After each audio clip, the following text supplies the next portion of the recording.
questions and watch us give even dumber answers. Not Mott's Mailbag. You got mail. Now we shift and transition to our Not Mott's Mailbag, brought to you by Lafourche Concert and Events Club. We appreciate Kyle and his crew so much for their support. Go give them a follow on social media. They're going to be doing some great things throughout the fall. Got some events planned. That's the Lafourche Concert and Events Club. They are our sponsor for the Not Mott's Mailbag. Leading off today's mailbag, which we got some good stuff, by the way. We got a bunch of different questions to cover. The first one is from Bone Cold Jack D. Wants to know, it's a dead period for sports. I need some entertainment. What are y'all watching on Netflix or other streaming services? Good question. Me and Coach Colley talk about this all the time. Well, what do you and Coach Colley say? I'm late to the party. Right now I'm watching Shameless on Netflix. Shameless on Netflix, yeah. I've told you guys several times before that I'm indulging in my inner WWE where I'm watching Superstars episodes, and Nails just got fired. They just dropped him from a rivalry that he had with The Undertaker. Doink just turned on Crush and destroyed him. Ric Flair just got beat by Mr. Perfect, and we're about to have WrestleMania where Hogan is going to win the title off of Yokozuna. But other than that, not much. What about you? I watch Brooklyn Nine-Nine, too. We just finished that. Claire and I finished last night on Cinemax, A Body in the Snow, the trial of Karen Reed. That's some good, interesting stuff. Is it? Boston police officer got killed. It was kind of put on his ex-girlfriend or his current girlfriend, however you want to say it, and mistrial for the first one, and she got acquitted in the second trial. Gloves didn't fit. And there's a lot of conspiracies about what could have happened with other police officers killing him. It's very interesting. So I probably just ruined it for you. But if you haven't watched it, I recommend you check it out. A Body in the Snow on Cinemax, the Karen Reed trial. I thought Cinemax was only good for one thing. Skinemax. The short time that I have to actually watch TV when I'm not doing other crap, I've been watching this guy Dylan, and that's his name on YouTube, @Dylan. Young Asian cat. Interesting as hell. He eats all this weird stuff. The last video that I watched, which was for lunch today, he went and tried America's Weirdest Diners, which included a really off-the-wall place in Natchez, Mississippi, and some 80s cafe. Everything was throwback. And the guy's he's entertaining as well, not just eating crazy stuff. He went to Las Vegas. He reads reviews. So he'll go and read 3 or 4 terrible reviews and try to debunk those reviews to try to make the place look a little bit better. So I like the positivity. When you said Dylan, I know Dylan Bouvier had made a YouTube and you were watching that. That would be awesome. That would. Tommy, what you watching? Because Damien brought it up. So just to piggyback off of that, and I guess that's like time-killing stuff when you're at work. There's this dude on, I believe he's TikTok and Instagram, the Freakin' Rican, and he gets his Puerto Rican friends to pronounce American words, like wrestlers, sports teams. You could go down a rabbit hole and it'll take you about an hour. So shout out to him. Yeah, that's pretty good. I've seen that. That's pretty. He puts pictures of what he thinks, like the broken English they say. It's great. On Netflix right now, what I'm watching, Waterfront. That's really pretty good. I started that as well. Tires, big fan. The Trainwreck series, Untold series, any of those that come out, they're launching a few right now. I'm watching Paul American. That is on, I believe, Paramount. No, Max. You're right. And then honorable mention, if you haven't seen any of these, I've already watched them. Tulsa King, Landman, F1 Drive to Survive. It's about the F1 series, really awesome. And they just launched one about the Kentucky Derby and horse racing. It's called Race for the Crown. That was pretty good. So next question on the list from Big Steve from the Purple and Gold Rainbow of Positivity wants to know, LSU baseball sold out Omaha. Should LSU expand Alex Box Stadium? We were talking about that. I actually agree. You sell out a 25,000 seat stadium in Nebraska with a bunch of crazy Louisiana people. You wouldn't sell out the midweek games against UNO. You wouldn't sell out the midweek games against UL Monroe, whatever it may be. But postseason playoff baseball, SEC baseball would be lit AF, and it'd be a recruiting tool. And you'd get more resources and generate more revenue. You'd sell them tickets. If you could sell out Omaha, Nebraska, you could sell out Baton Rouge, Louisiana. Right now, it seats about 12,000. Yeah, you don't need to do the 25 like Omaha, but I could see a world where they do an expansion and get it to 16 or 17,000. Absolutely, I could see that. With the paved road LSU looks like they have in front of them, I think it's a no-brainer to expand that. They've already done it to Tiger Stadium multiple times. They're building a new basketball/event center. Why not add that to the list and just make it happen? Yep. Are they selling out normally on just, you said not the weekday games, but how about the weekend games? So here's what they're really good at. They're really good at having a paid sellout, but not an actual sellout, which, shit, if they get a paid sellout of 16,000, that's all they care about. If they sell the tickets, that's all they care about. The conference games, it is an actual sellout. The NCAA tournament games, it's an actual sellout. But you'll run into playing a Sunday afternoon game against Purdue, Fort Wayne, and there's like 5,000 people in the crowd. Okay, so if you're selling out your stadium once or twice at the most a week, or once every 5 games you're selling out your stadium, I don't think you're adding on to it. But if they could play top teams every week, yeah, go ahead. If you're playing Nichols or whoever else, do you really need to sell out that place? So why they get a new basketball stadium? Because they don't sell out any. The basketball doesn't sell out either. I can understand like adding to your football stadium because that's going to sell out regardless. I think baseball's the same, though, because that Nichols game that we're talking about, yeah, only 5,000 people go, but the tickets are all sold. If it's all sold and still not full, when the NFL used to not sell out, people would buy lots of tickets to get the game on TV. Yeah. You're still not selling out. Somebody's just donating money to your team. If you're going to go that route where somebody's just going to donate to LSU baseball to fill up the stadium. Well, I think a lot of it is the season ticket holders that just say, I'm getting season tickets just to go to the weekend and the conference games. They just don't go to the small games. Right. Tommy, do you have an opinion either way? Opinion is that too much money is already wasted on that school, so that'd be a hard no for me, Bob. Here we go. Next question on the mailbag comes from Nurse Ryan from Nichols Nursing Department. Crocs or Hey Dudes or both, maybe? I'm a Crocs guy. I don't see the positivity in Crocs. I was a Hey I Dudes just think they're guy. comfortable. I feel like they jacked my feet up. Yeah? And you wear them with socks? Sometimes. I do a little both, but I think they're comfortable. I've had a pair or two, and not my style. I'm not against either, by the way. I would wear both. Yeah, but we're being forced to pick one, right? I've never been a Crocs guy, but I am a Hey Dudes guy. I was a Hey Dudes guy, and I wasn't a Hey Dudes guy, and I'm back to Hey Dudes, so I'm going to go with Hey Dudes on this one. Damn, Nick, that's very similar to me. I retired my Hey Dudes, and then I threw them on for practice last week. Ended up having to play a 3-on-3 game. I don't advise playing 3-on-3 in Hey Dudes. I absolutely despise Hey Dudes. So I guess if I'm forced to pick one, I'm going to go with Crocs. Okay, there you go. So we're split there. Hey Dudes will wreck your socks, too.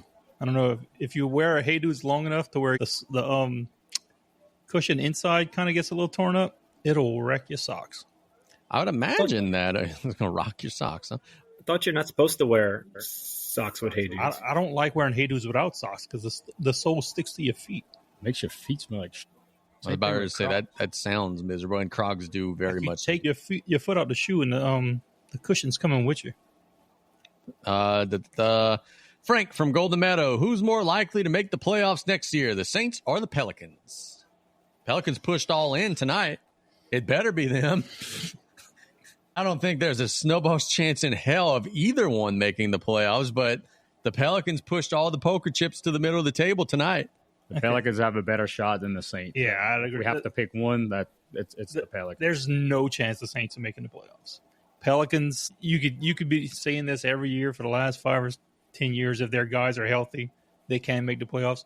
Their guys are not going to be healthy. We're probably not going to make the playoffs. See, here's where I would just throw a monkey wrench before we throw it to Tommy. There is a world where the whole NFC South is ass, and you could go 7-10 and make it. The West is not going to be ass. You got to win 50 games to get in. I don't think either one has a chance. I'm going Saints just because in the NFL there is a world where you could troll and make it by default. I am going to go with the Pelicans just because Derek Queen might catch fire, and Jeremiah Fears is going to grow up into actually being 6'4" and 200 pounds, and there's a world where Zion doesn't get hurt. I don't know if we live in it, but it's possible. The only fire Derek Queen is catching is something at Waffle House on fire. Look, we got a text from a buddy of mine, Mark, who's a play-by-play listener. I think he's listening to us here tonight also. Pelicans got another fat ass to join Zion in the 30 games per year club. Next question on the list comes from Kyle from the rusted and non-dusted, barely functioning bridge. Out of the four of you, who could walk on the Golden Meadow seawall the longest? My money's on Casey Gisclair. Well, Kyle, don't go and FanDuel and wager that, because here's something about me, brother. I have vertigo. I ain't walking on any wall for a long time. My balance is terrible. I was telling you guys about the field sobriety test I had to take one time, and I could barely pass it sober. I ain't walking on any seawall. My money's on Counselor Bado, however.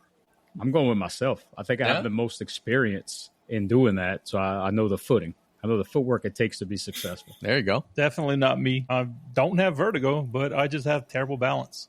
You'd be real good at practice, but whenever it was the practice, I would sprint from the bridge all the way to the town line.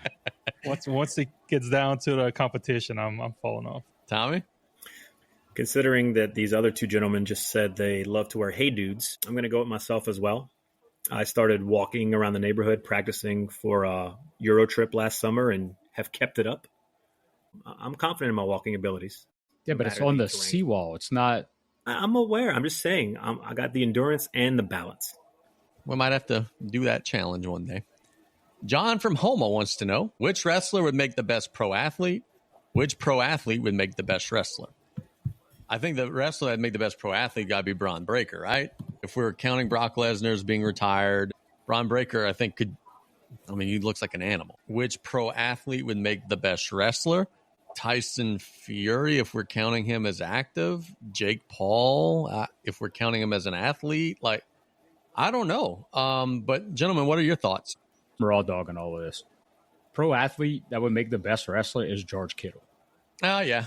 I didn't think of him. That's a good one. Dude would be tremendous on the mic. Same thing with Gronk. Now, he's not a current person, but... Oh, Gronk's annoying, though. He'd be a great heel. But I think he would want to be a face. I don't think that dude could string together enough words to cut a promo. Hey, bruh, I'm Gronk, dude. Sticking with Paul Heyman. Yeah. As far as wrestler that would make the best pro athlete... That one's tough. I'll go with you. I think Braun Breaker is probably the toughest dude now, look, in the sport. The tribal chief was a badass defensive lineman in college. He's a little older now, but he's got a pedigree too. I couldn't think of any current wrestlers that would be any good at sports, but I wanted to just give a shout out to Ron Simmons. Hey, now. Stud football player for the Florida State Seminoles.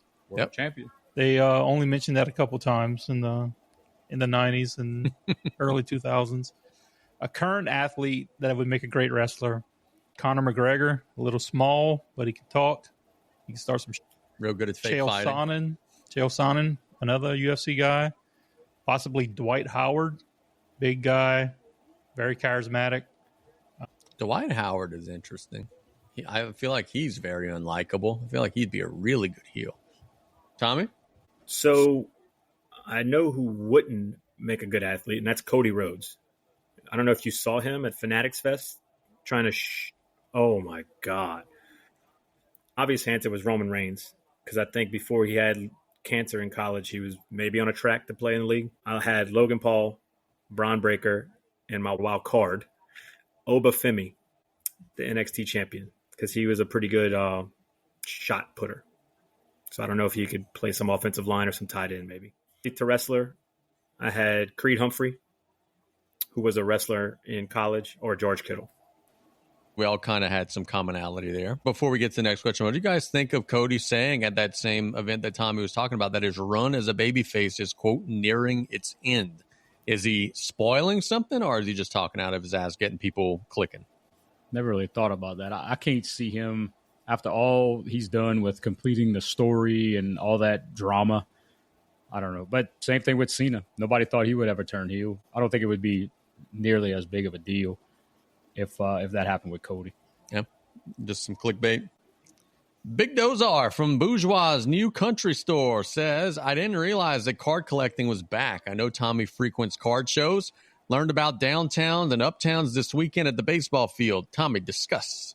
Downtowns and uptowns, or like inserts, And so to kind of give you all the 5-second version, back when we were growing up, the inserts like in a Flair Ultra Pack or something like that were all the things we wanted. The Flair metal that you peeled the little sticker off of, those were good cards.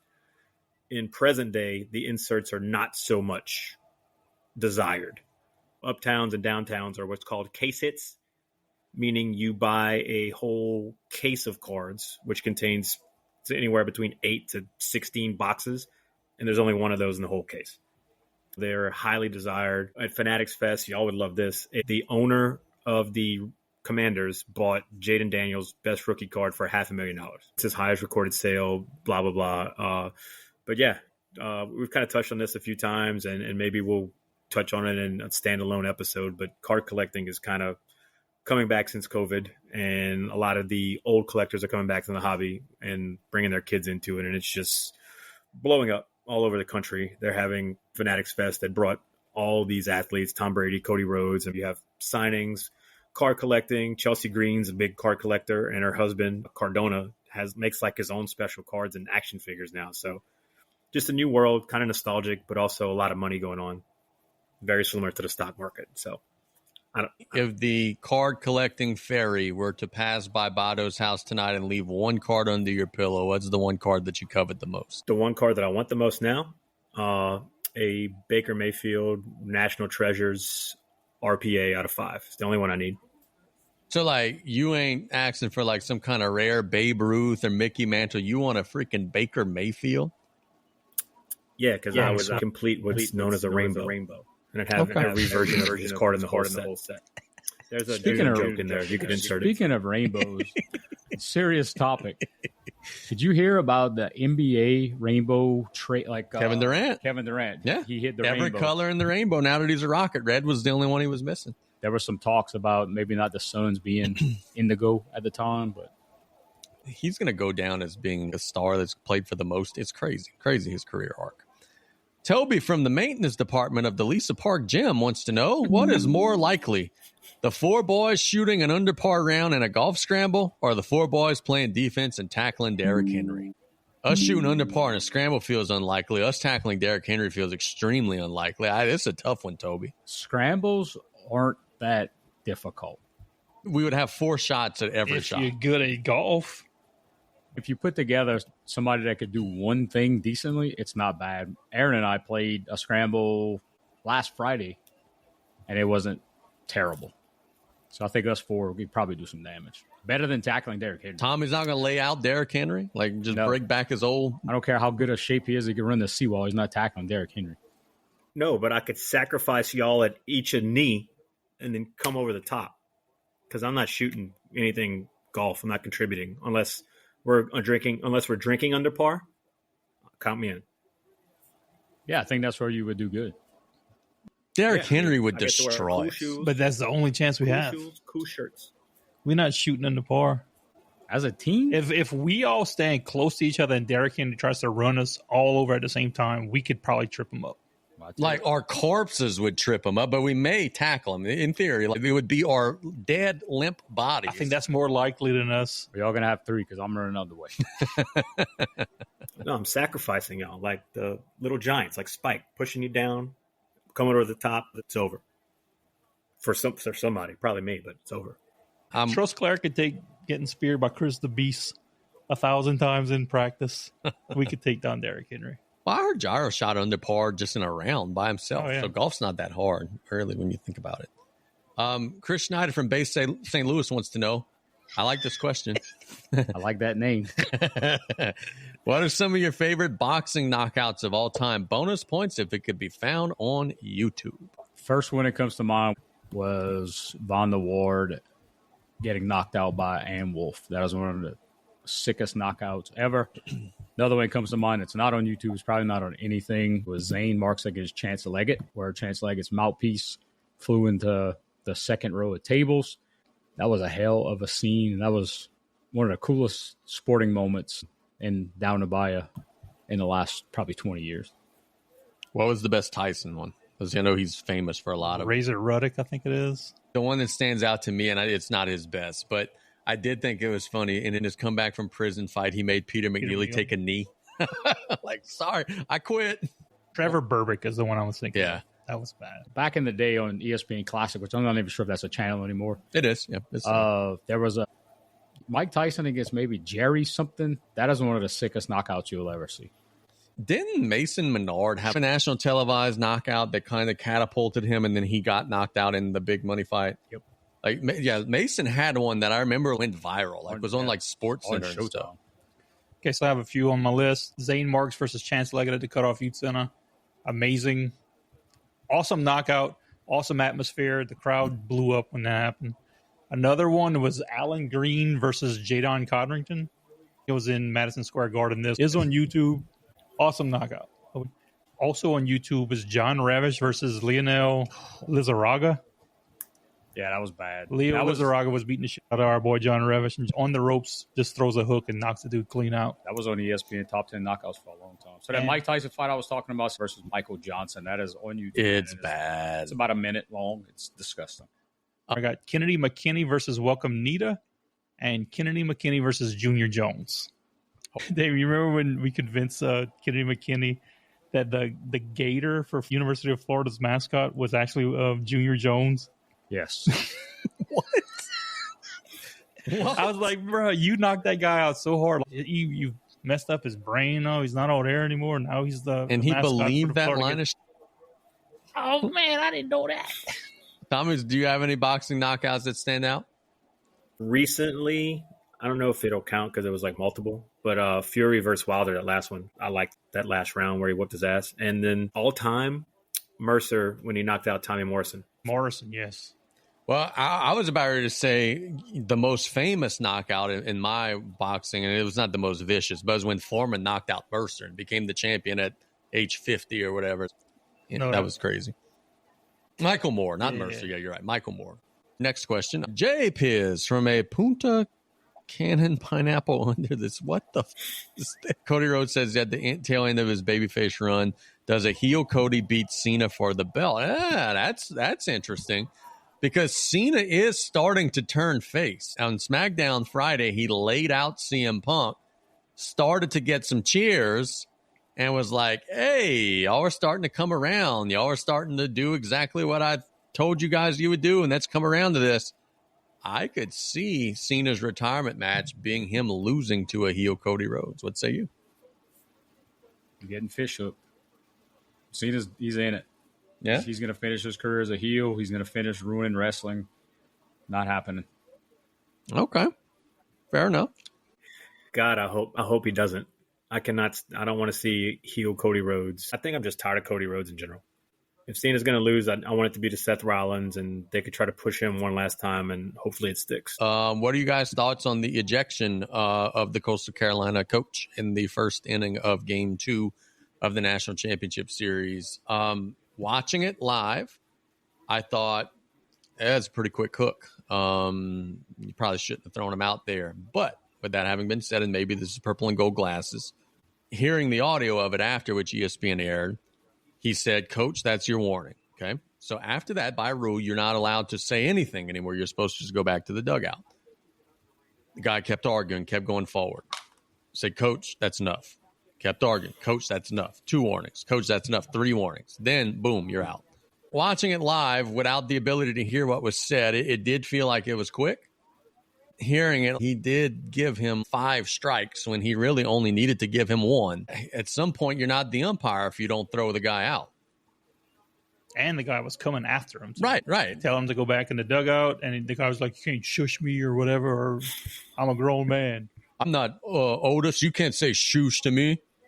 So the guy kept on coming, kept on getting warned, wasn't listening. Tossed the guy. I'm with you. I was watching it at a basketball gym. I did not have headphones. I couldn't hear anything. And when he walked out and got tossed, how about the flop that the was third umpire glorious. did? That was pretty nice. Did not think it was deserved. Just hearing the story afterwards and hearing what he said, he was wound up a little too tight. I think the moment was probably way bigger than anything that he's ever done in his life. Yep. And I think that got to him. Tommy, you're our closest thing to anti-LSU here on this panel. Tell us about why this was a terrible ejection. Not responsible for another grown man's athletic ability is one of the greatest quotes I've heard. I thought it was soft, and I thought it was only echoed by the fact I'm not a fan of the TV Teddy referee style. I'm going to turn my back to you while I'm being yelled at thing to prove a point. I think the ump tried to make it too much about himself. I don't care how many warnings he has. You get face-to-face with him, you get yelled at, then you kick him out. You don't give him multiple warnings and then turn your back to him and make your other umps come and flop and make it worse than it needs to be. My problem with that is it was the top half of the first inning. Right. Why is what he so exactly pissed off? are you complaining about? Are you still pissy that you lost the night before? Maybe the strike zone didn't look exactly the same, but you didn't even have a chance to see what the other side was going to get called. That's my thing. How are you arguing about balls and strikes and saying, oh, it's inconsistent when both teams haven't even batted yet? And it was a totally different umpire than the night before. I'm not saying that it wasn't warranted if it would have went on. I'm saying at that moment, you don't eject a coach in the first inning of a World Series game, barring him physically pushing you down. You sit him down and then you give him a short hook in the third or the fourth. You don't throw a coach out on that sick. I don't think he did. The coach, you got to understand that you in the championship right now. Shut your mouth. Get back in the dugout. You got to be there for your guys. Like he wouldn't stop. Yeah, Been there, done that. I know what he was thinking. He needs what to I stop. did find funny was he's the same coach who chastised Florida's coach. That was a little hypocritical. Out of my 1,728 wins as a coach, You want to Facebook post for that? I've only been thrown out of 2 games. Yeah? One of them was from the day before. I had the same official. And the second one was self-inflicted because I needed to get to a concert. I'll tell you this. So Nick's opposite, not knowing when to stop, I could shut it down. I will tell you this. The fact that you didn't get thrown out twice in the fact that you didn't get thrown out when a certain person on this panel's uncle put the ball in play after halftime, that showed restraint. That was ridiculous.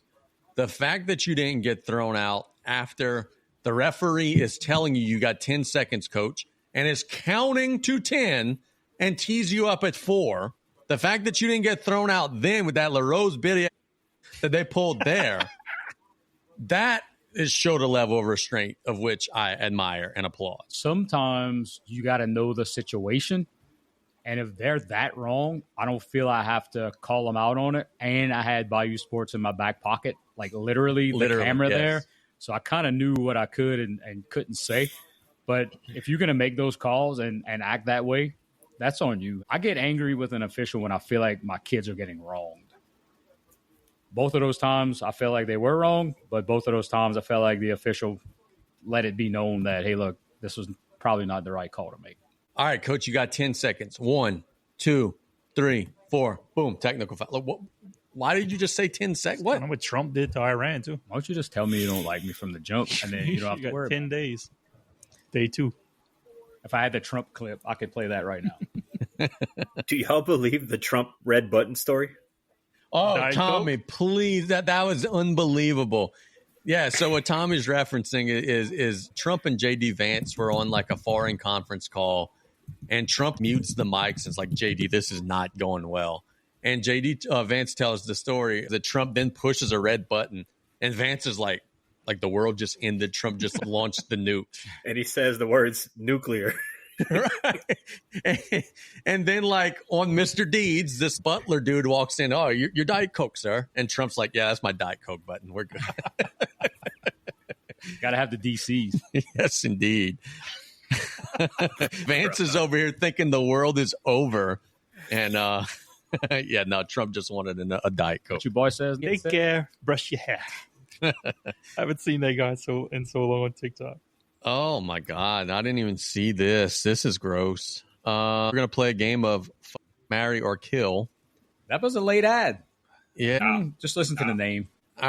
From Take Me Out to Dinner from Bracket Play Rosters in Baton Rouge, we're playing marry or kill. Arkansas fans, Ole Miss fans, or Alabama fans. One of the best referee heckles I've ever heard came this weekend, and it wasn't for me. And I'm not going to call the person out. The thought we were getting in bad shape. And the person said, hey, ref, you could at least took us out to dinner first.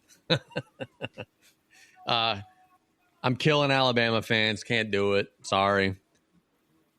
Arkansas fans, because they're probably gross, but it's a one-time thing. I've been to Oxford. They got babes on that campus. My God, the Grove has got some smoking hot babes. Ole Miss all day long. See, I thought I had it, then you just changed my mind. I'm going with marry an Ole Miss fan because of exactly what you just said. The Grove is legit, dude. I know too many good people that are Alabama fans, so I can't kill them.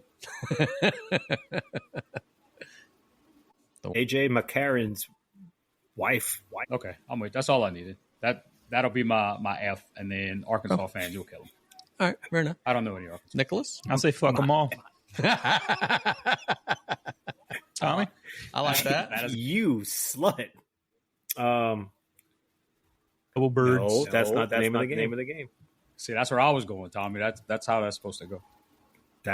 So I'm killing Arkansas fans, fucking Bama fans, and I am marrying Ole Miss fans. Hey, look, I mean this sincerely. The Grove is... Oh, it's top notch. Yeah, that was a wonderful viewing experience.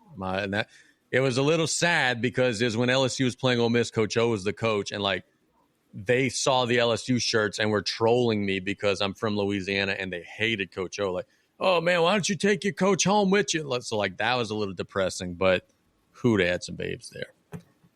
I think that's all for our Not Mott's Mailbag, brought to you by Lafourche Concert and Events Club. If you guys have a question in the future, do not hesitate to send it.